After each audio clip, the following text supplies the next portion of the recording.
Brent Adams of the Warming Center program. I also operate the day and night storage program for homeless persons' belongings. I'm advocating now for transitional encampments. Transitional encampments is simply just a city or county certified, nonprofit operated community of tents or soft-shelled structures, very identical. It has to look good from the outside with a very specific list of infrastructure elements and agreements, rules, the governance structure, including a community engagement process, and then a timeline that's assessed or reassessed by the city or county government. That's it. All tied up by a bow. There's a lot to be said about those. I've researched them for many years. I've just visited 40 cities. I've been back and back and back to the Northwest to see how these things improve and grow and why they're effective, what makes them effective, and why we could really use them in Santa Cruz. Again, where are we here? Right across the river levee here is the Ross Camp. You can barely see it through the trees here. People come access storage. I'm over there on a regular basis. Not unlike last year in the Benchlands camp. I was there on a regular basis also. Let's talk about that really quickly. Now, of course, we say we don't want programs like sanctuary camps because we're afraid it's going to welcome people from outside into the community. But what have we been doing? Of course, we don't want people in the business district or downtown or in your neighborhood. So we've allowed people to pop up, set tents up in our parks. Santa Cruz has always been for decades a no-tent city, but now we have huge tent camps. What is going on? Well, we're allowing these things because we don't want them in our neighborhoods, but we end up effectively have rolled out the welcome mat. Many longtime people who sleep outside are saying, who are these people? We don't even know where they came from. In fact, it's been going on, and now we have our second one here. And what's been really occurring is we've taken our pre-existing homeless population, we've increased it, and now we laid on top of it substance use disorder like we haven't seen before. You should visit this encampment. It'll blow your mind. Also, mental health is off the charts. Rodent infestation, possibility of a bacterial infection. It's really incredible what we're seeing. Of course, there are benefits. I'm very close to this population. People feel in community. They feel safe. They don't have to feel. They know where they're going to be sleeping over the next few nights. They don't have to wake up with somebody with a flashlight, a law enforcement writing them a citation. So they're really good things, and that's why I advocate for something better.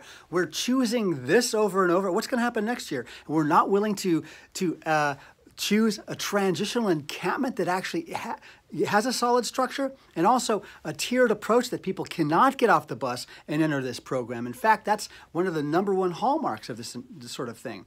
So why are we allowing these camps? In fact, we're voting by default for the worst case scenario over and over and over, yet we're encouraged to feel good about the stuff. And that's what, I mean, just listen to a city council meeting in a report by the city manager's office. They never take responsibility. They never say we're sorry. They never take blame. We're always supposed to go on to the next path, move the dates back, spend more money, do something more ridiculous.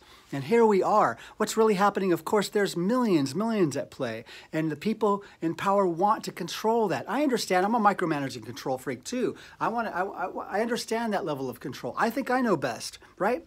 But when you're in that government, it really gets out of hand, and there's no metric of success. In fact, I have to look outside your door and realize it's a failure. So I'm not protesting the city government. What I'm trying to say is encourage you to realize that we are the power. In fact, we can choose something different. If we're going to take better care of ourselves, and homelessness is just another reflection of ourselves, instead of saying, how do we make them go away? Why are they coming here? We would say, oh, people are sleeping in doorways. I wouldn't want that for myself or anyone I know and love. People aren't really choosing that. You know, there might be the small bit of stories where that's true.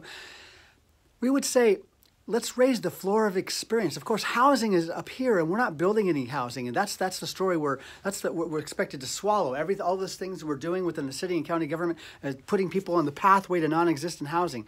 It's a pathway to nowhere. But let's raise the floor of experience to something more clean, safe, dignifying that we'd expect for ourselves. Not a drug-oriented encampment. But we would say, let's start now. Transitional encampments. Yes, safe sleeping zones may be in your neighborhood. I have news for you. Homelessness is already in your neighborhood. It's on your back fence, up and down the river levee, the tracks that go through town, the beachfronts, Harvey West, Pogonip, Coral Street as you leave Costco. It's just everywhere, downtown. Come on. So let's do something more beneficial that actually heals from the inside out.